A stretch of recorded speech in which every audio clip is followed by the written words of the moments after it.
I became the worst Sephiroth player in the entire world. I really wanted to see how low GSP could actually get in 2024, so I decided to tank my GSP as far as it could possibly go, and the one character that I knew could get me there was Sephiroth. I started out at a modest 8 million GSP, but since I had already won and lost a handful of games in the past, I wondered if it was really possible to make it all the way down to the fabled 1 GSP. From here on out, I wasn't allowed to win any games. At first my challenge was simple, just play like normal and I'd probably lose regardless. That worked well for my first game, but starting with game number 2, I was already getting 0 to deaths on my opponents. I had to start intentionally losing games way sooner than I thought I would. Here's the thing about that though. First of all, if you're on 3-stock battles, which is the only mode that will get you any opponents in the first place, you can't just run off the stage 3 times. Then you just get disconnected and your GSP would wind up exactly the same. Plus, that would be kinda boring. I still wanted to practice using Sephiroth, I just couldn't let my opponent lose. That's when match number 3 happened, and I realized that I needed to change my strategy if I was actually going to make this challenge work. My next plan was to go easy on them. I don't mean to sound cocky, but I was already starting to have an easy time against these guys, and I didn't want them to feel overwhelmed and leave. If I felt like I was getting close to accidentally winning, I'd immediately SD to end the match. Even doing this, though, came with some risky moments. Don't die, don't die! Oh man, that was way too close for comfort. And sometimes it just plain didn't work at all. What? What just happened? I mean, I'm pissed, but I admit that was a little funny.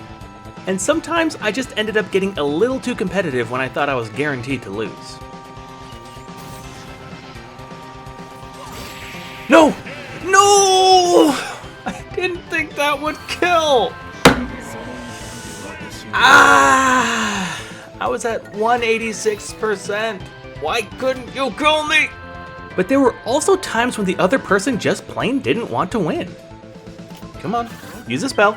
There we go. Wait, no! Come back! Dang it! Hero! I'm right over here, so come and kill me! Obviously, my plan wasn't working out so well, so if I was really going to take my challenge seriously, I'd have to give myself a bigger handicap. Because sometimes, even when I tried to lose, my opponent would put themselves in the worst position possible. Bro! I am specifically trying to lose, and yet I cannot lose any harder than you are right now.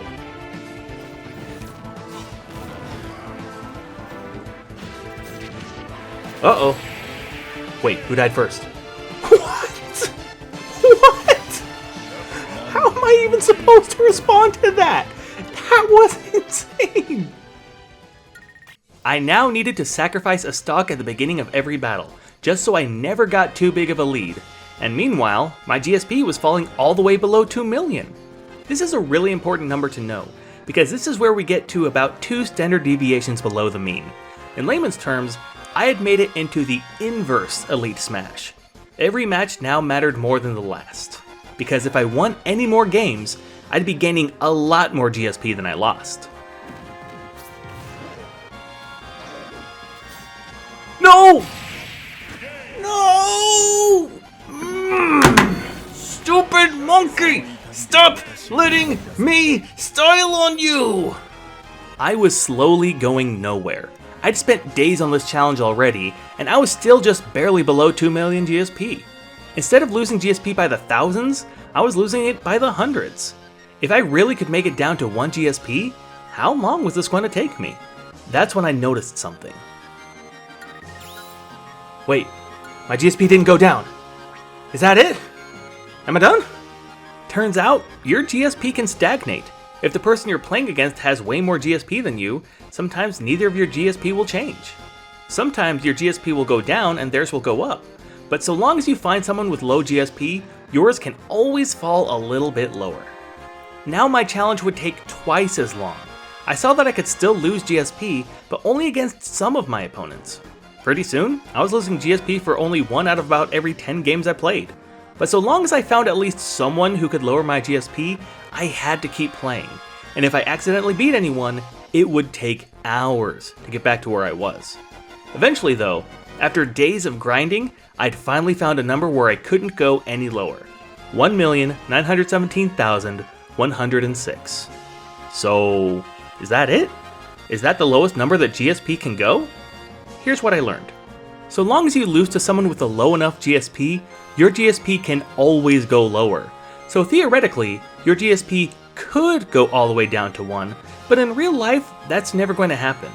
I reached a GSP that was far below what I'd seen from anyone else, and as far as I can tell, I genuinely reached the lowest GSP in the entire world.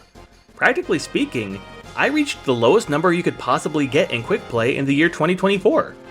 So, what now? Now that I'd reached the pinnacle of pitiful and player potential, what was left for me to do? I know! We're going from the lowest GSP in the world all the way to Elite Smash! I'm still alive! Prepared to die.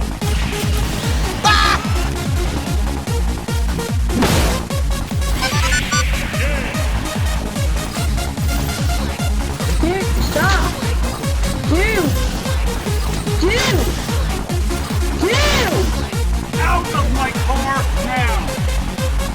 Get out! Get out!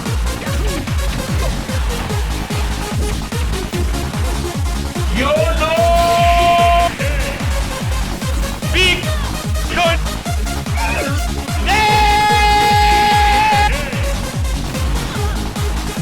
You are dead, but I'm not done yet!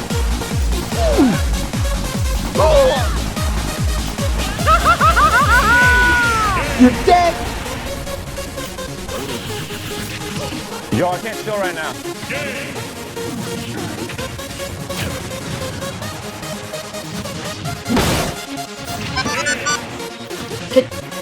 Can you stop? Can we not do this? Cut the show. I'm done. Take me off. Take me off. Cut the show.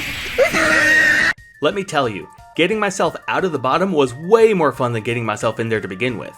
I was going from gaining a couple thousand GSP after every win to a couple 100,000 after every win.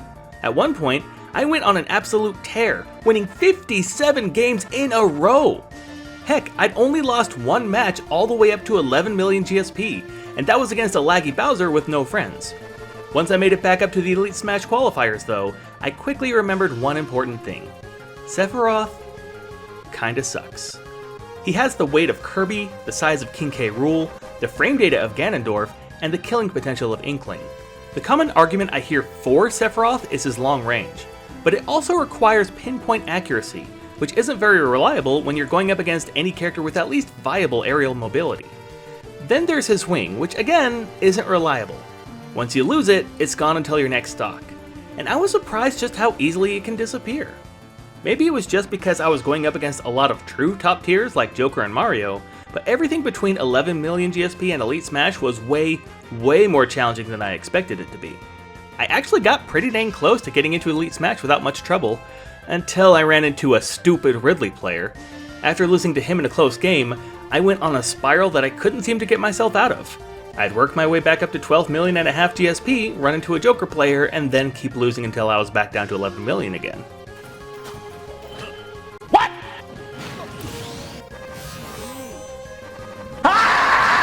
Finally though, I made it to the home stretch. 3 more wins and I'd be in Elite Smash. The first match was against Tanuki the Mario player. I got lucky with a good up air to take the first stock, but he was quick to even it back up. Then a forward air followed by an up smash. I was playing super defensive at this point, and honestly, it was only sheer dumb luck that my final hit connected. Following Mario was Jinx the Ryu player, and I was falling into every single one of his, how do you pronounce that? Shakunetsu? It sounds like he says coconut, so that's what I'm gonna call it. Looking back, he was way easier to read than I remember, but can you blame me for being a little twitchy? I was 2 wins away from Elite Smash, and I wanted to be finished with this challenge. He got greedy with a fully charged focus attack, and I was lucky to get away from it in time. I got him up to pretty high percentage, but then I died from the stupidest side B of all time. After that, he started playing way more defensively. The two of us were only throwing out far range attacks, and I got lucky with a get up punish. Then I read his jump get up and no, I'm totally kidding, I died. I wasn't taking any more chances, I was only approaching when I absolutely had to. Then I got him off stage, and for some reason, he didn't DI back onto stage. He gave me a free win, and now I just needed one more. Finally, it was time for my last game against Metal the Hero. I started off taking an embarrassing 46%, but he decided to top deck at the worst possible moment. I still have no clue how I was able to avoid that kamikaze, but I was in the lead.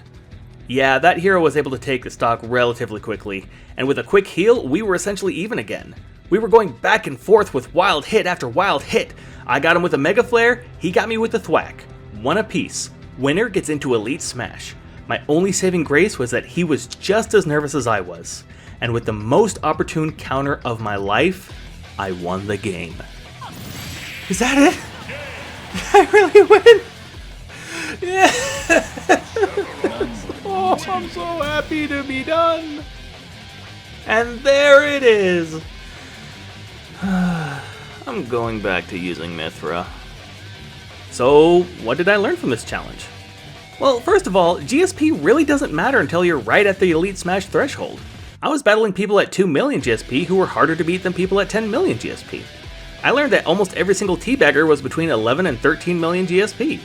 I learned how f***ing bad Sephiroth's counter is. But most importantly, I learned that I was having way more fun when I just got to play with nothing on the line. I genuinely wanted to pick up the game when I didn't need to win.